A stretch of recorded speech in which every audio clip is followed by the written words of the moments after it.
Today, you're about to hear the short but turbulent operational history of the Tiger II tank. We've got some fascinating stories and examples to give you a real picture of this 70-ton beast and the men who fought in it. So, let's begin. The Tiger II, also called the King Tiger by the Allies, was another attempt by the German military to create a single weapon that could dominate the battlefield.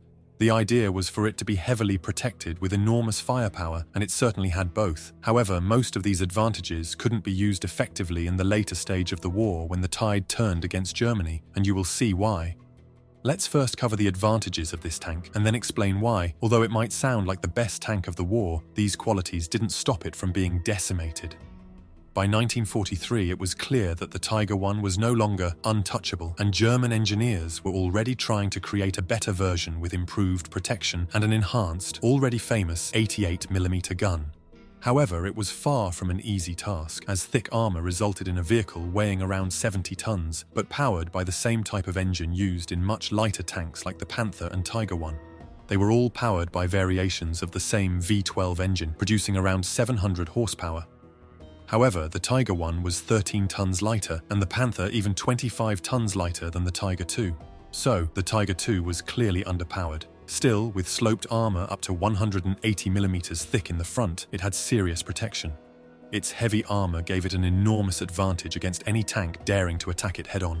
Virtually no Allied tank of the war could penetrate its frontal slope. Of all recorded destroyed Tiger IIs by tanks or anti-tank guns, all were knocked out by side or rear shots. The turret was a problem, as its sides and rear were less armored, and ammunition stored there posed a significant danger of exploding if hit.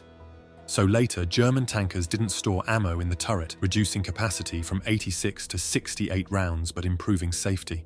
The US and British did not deploy heavy tanks beside a few Pershings, jumbo Shermans, and late Churchill models, so on the Western Front, in tank-on-tank combat, the Tiger II was an unmatched heavyweight. It was also estimated that the frontal armor was impervious to the Soviet 122mm gun, one of the largest tank guns of the war. Soviet tests showed it needed 3 to 4 shots from 500 meters at the front slope so the weld joints would break, as they were of lower quality than those on the Tiger I and Panther. So, for the Allies, the only solution to knock it out with tanks was to outflank it. But the improved 88 on the Tiger II could destroy almost any Allied tank of the time at ranges over 2,500 meters, so good luck outmaneuvering it. However, the thick armor and long gun worked against the Tiger II in urban combat, where it got stuck in narrow city streets, couldn't rotate its gun effectively, and was easily outflanked by Allied tanks or infantry with anti-tank weapons. The 88mm Pak 43 L71 gun, mounted on both the Tiger II and the Jagdpanther, was a significant improvement over the already famous 88 used in the Tiger I. Although the same caliber, this new gun had an extremely high muzzle velocity of 3,400 feet per second thanks to its longer barrel and larger cartridge with more propellant. While it fired the same projectiles, armor penetration was drastically increased. Here is a brief comparison to help you understand. The Tiger I's 88 could penetrate 120mm of armor sloped at 60 degrees at 100 meters, enough to make it feared by all Allied tank crews throughout the war. Under the same conditions, the 88 in the Tiger II could penetrate 202mm of armor, but the major difference shows at long range. At 2,000 meters, the Tiger I's penetration dropped to 84, while the Tiger II punched through 132mm. Simply put, the 88 in the Tiger II could penetrate more armor at 2,000 meters than the older 88 could at just 100 meters. So, their guns could destroy any Allied tank at ranges where they effectively couldn't do anything. Also, the Germans had much better optics than the Allies, adding to their deadly reputation at long distances. With that being said, this is definitely the best tank of the time that helped Germany win the war? Well, no. Although it had all these capabilities, it suffered tremendously from a combination of technical, logistical, and strategic factors.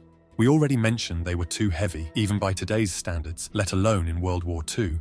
The engine was extremely underpowered for such weight, and the transmission and steering were not made to withstand it. Each bridge crossing was a gamble, and bridge reinforcement units had to travel with them. It wasn't rare to see a Tiger II destroy the bridge and fall into the river, Another issue was that the availability rate was around 40%. This means after transport and preparation for action, out of 10 tanks, only 4 would be operational. The suspension system, although giving it a smoother ride and stability to fire on the move, was a complete nightmare for maintenance. Mud and debris got jammed between overlapping wheels, and in winter it would freeze and completely disable the tank. They broke down quite often in normal conditions, let alone in combat. Now, when you combine that with poor logistics, a lack of spare parts and shortages of fuel and ammunition, you get that more Tiger IIs were destroyed by their own crews than by the enemy. They would either break down, run out of fuel or ammunition, and if the crew couldn't put it back into action, they had to blow it up or burn the tank so it wouldn't fall into enemy hands and be used against them. They were costly to produce and essentially handmade and individually fitted. That created a nightmare for mass production and even more trouble for mechanics in the field. Due to its weight, wider tracks had to be used, making it hard to transport by train, which was the main transport method at the time. For this reason, narrow transport tracks were mounted to load and unload tanks from trains, then had to be replaced with wider field tracks by their crews. All these things made it very difficult just to put them into combat on the front, where they were now encountering much stronger Allied forces on all fronts. In addition to that, the Allied bombing campaign severely disrupted factories and fuel production. In the fall of 1944, one of the major tank factories was almost completely destroyed by a bombing raid, halting the production of around 600 Tiger IIs. Also, manganese was in short supply, and all late-war German tanks suffered from lower quality armor, more prone to cracking and splintering, sometimes with entire armor plates collapsing after being hit.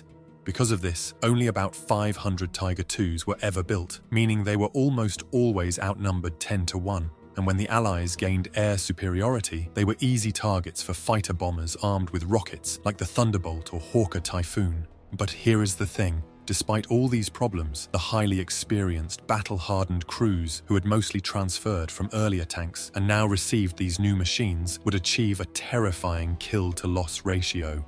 The 503rd Heavy Panzer Battalion, during its 166 days of operation in the Hungarian theatre, destroyed 121 Soviet tanks, 244 anti-tank guns, 5 aircraft, and a train. On the other hand, they lost 25 Tiger IIs, 13 of which were destroyed by their own crews to prevent capture. So, when properly supported and used, they were killing machines for enemy armour. The opposite example is the Battle of the Bulge, where around 150 Tiger IIs were deployed and almost all were lost in the offensive, mostly due to fuel and ammunition shortages. Kurt Knispel is an example of how effective the Tiger II could be in the right hands. Throughout his career as a gunner and then commander, from Panzer IV, then Tiger I and later Tiger II, he accumulated 168 confirmed armoured vehicle kills, though it's believed the real number is higher. He was killed in action in 1945 in his Tiger II, attempting to halt the Soviet advance. Another interesting example is when a Tiger II during the Ardennes offensive was ambushed by a small M8 Greyhound light armoured car. Concealed beside the road, the M8 saw the Tiger rolling by. Taking advantage of the opportunity, the M8, armed with just a 37mm gun that couldn't penetrate the Tiger II's heavy armour from the front or sides, aimed for its rear. They let the Tiger pass and then sprinted towards the road to close the distance and ambush it. They were spotted, and the big 88 started traversing towards them. Before the turret could rotate and put the M8 in its sights, the armoured car was already directly behind it at just 25 yards and immediately opened fire from its cannon. It put 3 rounds in rapid succession into the rear of the Tiger II, and finally the engine burst into flames, soon followed by the turret as well. Here you see that there are no rules, and an armoured car with absolutely no chance on paper managed to destroy a superior Tiger II. On the other hand, despite being completely surrounded, outnumbered, and running out of fuel and ammo, the last operational Tiger IIs made a horrific last stand in Berlin. They positioned themselves in strategic choke points and caused tremendous damage to Soviet armour trying to break into the city, easily destroying even heavy IS-2 tanks. So, as you see, it's often not the tank itself, but everything else around it that matters. The Soviets and the US used their much less protected and armed T-34s and Shermans, but with good logistics support and in great supply. 500 Tiger IIs, poorly equipped and supported, although with an estimated 3 Allied tanks destroyed per knocked-out Tiger, couldn't make a dent in the Allied offensive, let alone stop it and turn the tide of the war.